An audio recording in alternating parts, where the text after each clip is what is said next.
Bihar SSC inter स्तरीय मुख्य परीक्षा के अनाउंस हो गए जो 18 अक्टूबर को लिए जाएंगे। संभावित तिथि 18 अक्टूबर को कंडक्ट आयोजन किए जाएंगे। तो इस वीडियो में आपकी रणनीति क्या होनी चाहिए और बिहार एसएससी इंटर स्तरीय एग्ज़ाम में कट ऑफ कितने के आसपास रहेंगे इसके ऊपर बात करिए।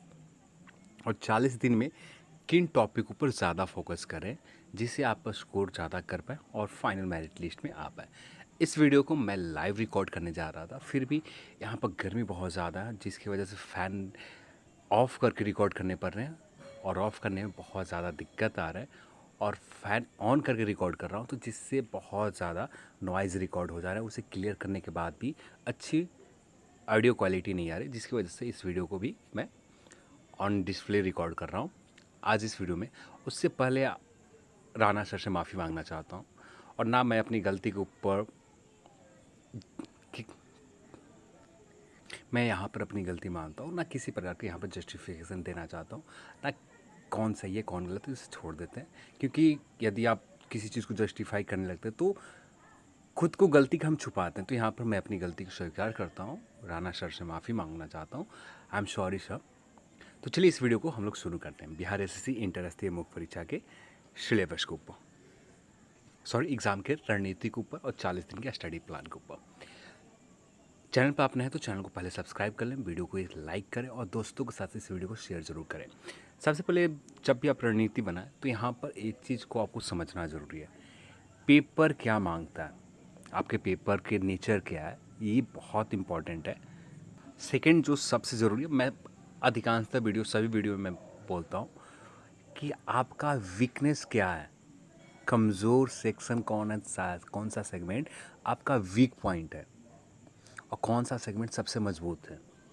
तो ये आपको जानना, आपको पता होगा, उसके अकॉर्डिंग अपनी रणनीति तैयार करनी चाहिए। ठीक है। थर्ड पॉइंट यहाँ पर है, हमें इस एग्ज़ाम में कंपटीशन कितना है, तो इस एग्ज़ाम के सेफ स्कोर कितना मानकर अपने प्रिपरेशन को और एग्ज़ाम हॉल में कितने मानकर हमें ज़्यादा स्कोर करनी है, कितना स्कोर करना है, ये आपको जानना बहुत आवश्यक है।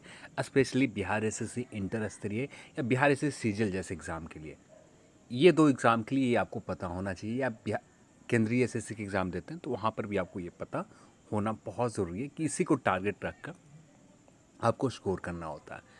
तो आगे बढ़ते हैं। तो यहाँ पर 3 सेगमेंट बहुत इंपॉर्टेंट सेगमेंट है और सबसे इम्पॉर्टेंट सेगमेंट यदि मेरे नज़र में बात करूँ तो मैथ और रीजनिंग और साइंस, ये 3 सेगमेंट यदि आपका कंप्लीट है, आधा काम यहाँ पर हो जाते हैं। यानी आप इस एग्ज़ाम के रिज़ल्ट के पास ही आसपास पहुँच जाते हैं कि यहाँ पर आप एग्ज़ाम के रिज़ल्ट आप निकाल सकते हैं। अब बात यहाँ पर आती है कि फाइनल मेरिट लिस्ट के लिए, तो फाइनल मेरिट लिस्ट आपको जनरल स्टडीज़ ये पेपर आपको दे जाता है। तो जितना इम्पोर्टेंट यहाँ पर मैथ, रीजनिंग है और साइंस है, इससे ज़्यादा इम्पोर्टेंट कोई सेगमेंट नहीं है। यहाँ पर जनरल स्टडीज़ इंपॉर्टेंट है, मैं नहीं बोल रहा हूँ कि इंपॉर्टेंट नहीं है, पर इंपॉर्टेंट है। सबसे ज़्यादा इंपॉर्टेंट मैथ और रीजनिंग है। इससे पहले जितने भी आपने मैथ पर समय दिया है, कोशिश करें, क्योंकि आप यहाँ पर मैथ की यदि पिछले साल देखें तो मैक्सिमम प्रश्न यदि देखें तो अर्थमेटिक सेक्शन से ही थे और कुछ प्रश्न थे तो उसके लिए हम स्पेशली नहीं टारगेट कर सकते। और यदि बात करें इंटर स्तरीय एग्ज़ाम के प्रीलिम्स एग्ज़ाम और सेम सिलेबस है, सेम पैटर्न है, तो वहाँ पर एक चीज़ और देखने को मिला था, नंबर ऑफ़ क्वेश्चन में हेर फेर थे। एग्जैक्ट मैथ के 25 क्वेश्चन भी नहीं थे, ना एग्जैक्ट रीजनिंग के 50 प्रश्न थे, तो थोड़े बहुत हेर फेर थे। तो यहाँ पर भी आप हेर फेर मानकर चलें कि 50 प्रश्न जो है रीजनिंग से, तो 50 मानकर चलें, 50 पूछे जाएंगे या कम भी पूछे जा सकते हैं या 50 एग्जैक्ट हो सकते हैं।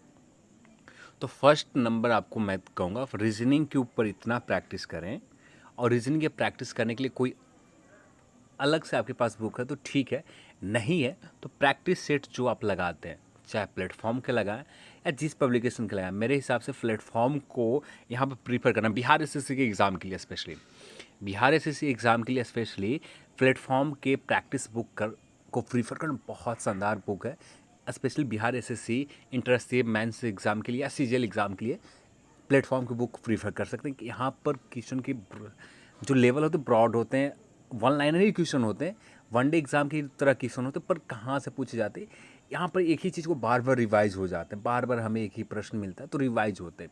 तो रीजनिंग की कोशिश करें, सिर्फ प्रैक्टिस सेट करें, या आपके पास कोई बुक है जहाँ पर जिस सेक्शन में आपका वीक पॉइंट है, जिस रीजनिंग में, जिस सब्जेक्ट में, जिस टॉपिक में आप सबसे कमज़ोर है, उसके ऊपर ज़्यादा फोकस करें।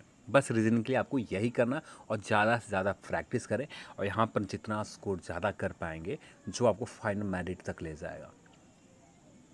मैथ और रीजनिंग, मैथ के लिए आप जो बुक प्रीफर करना चाहते हो उस बुक को प्रीफर करें। यहाँ पर फिर से बता रहा हूँ, जो सेगमेंट, जो टॉपिक, जो सब्जेक्ट आपका वीक है उसके ऊपर ही ज़्यादा काम करें। आपका एसआई बहुत अच्छा है तो क्यों हम हमेशा के ऊपर ज़्यादा मेहनत करें। आपका सीआई वीक है तो सीआई के ऊपर ज़्यादा मेहनत करनी है। तो यहाँ पर यही काम करना है, ना कि आपको पूरा टॉपिक को रिवीजन करना है। ये टारगेट लेकर आप ना चले। आपको जो चलना है, सिर्फ आपको जिस सेगमेंट में उतना समय हम लोग के पास नहीं है, सिर्फ 40 दिन समय है, और 40 दिन में हम ये सारे टॉपिक को रिवीजन अच्छी तरह से नहीं कर पाएंगे। तो जो वीक है उसको हम रिवीजन अच्छे तरीके से कर सकते हैं, उसमें स्कोर हमें करना बहुत ज़रूरी है, क्योंकि यहाँ पर जो यहाँ के बाद कोई मौका नहीं मिलेगा। यहाँ के बाद जो भी मौका मिलेंगे, यही एग्ज़ाम आपका फाइनल मेरिट लिस्ट तय करेगा। तो इम्पॉर्टेंट सेगमेंट है। तो ये इसके लिए भी आपको जो बुक फॉलो कर रहे हैं, या प्रैक्टिस सेट को ही सिर्फ सॉल्व करें, या जो बुक फॉलो कर रहे हैं उसके ऊपर फॉलो करें, और साथ में प्रैक्टिस सेट लगाएं, और यहाँ पर जिस सेगमेंट वीक है उसके ऊपर ज़्यादा ध्यान दें, और जो मजबूत है वो प्रैक्टिस सेट में आपको मिल ही ज़्यादा सॉल्व करने के लिए, वहाँ से आपका रिवीजन हो ही रहा है। तो इसके लिए स्पेशल रिवीजन करने की ज़रूरत नहीं है। अब आता है जनरल स्टडीज़ और साइंस।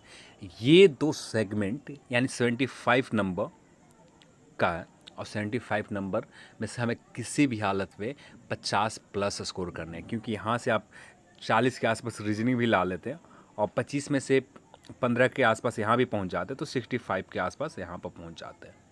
तो हमें यहाँ पर कम से कम 50 स्कोर करने, जिससे आप एक सेफ स्कोर के आसपास पहुँच जाए, फाइनल कट ऑफ के आसपास पहुँच जाए। कम से कम 110 के आसपास सही हो जाते हैं, 105 के आसपास सही होते हैं। Safe score SSC interstate exam के लिए मेरे नज़र में 105 से 110 के बीच में होंगे। जनरल में आते हैं तो इतने आप प्रश्न सही कर पाते हैं तो एक बेहतरीन स्कोर होंगे। तो यहाँ पर जनरल स्टडीज़ के लिए यदि बुक की बात करें तो बहुत सारे बुक हैं, पर मेरे नज़र में 2 बुक को फॉलो कर सकते हैं आप। फर्स्ट बुक ये रिमाइंडर समान ज्ञान, ये बहुत इंपॉर्टेंट है। यदि आपने लुसेंट या क्राउन, जो भी पब्लिकेशन का आपके पास है, यह समान ज्ञान के लुसेंट का है या क्राउन का, इससे पहले कई बार आप पढ़ चुके हैं, तो ज़्यादा इस पर फोकस ना करें, क्योंकि आपने बहुत बार इसे बुक को पढ़ा है।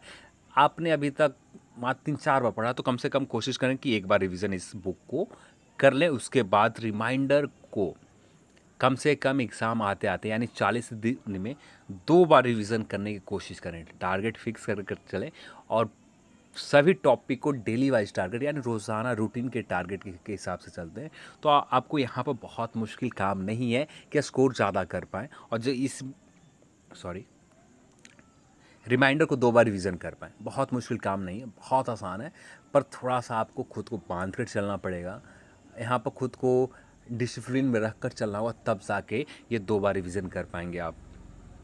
इससे आपका सारे सेगमेंट क्लियर हो जाएंगे, साइंस भी क्लियर हो जाएंगे, और साथ में आपका जनरल स्टडीज़ का पेपर भी क्लियर हो जाए। अब बात आती है करंट अफेयर्स के। तो करंट अफेयर्स के लिए आप कोई भी वार्षिकांक ले लें, एडुटेरिया का मिल जाए।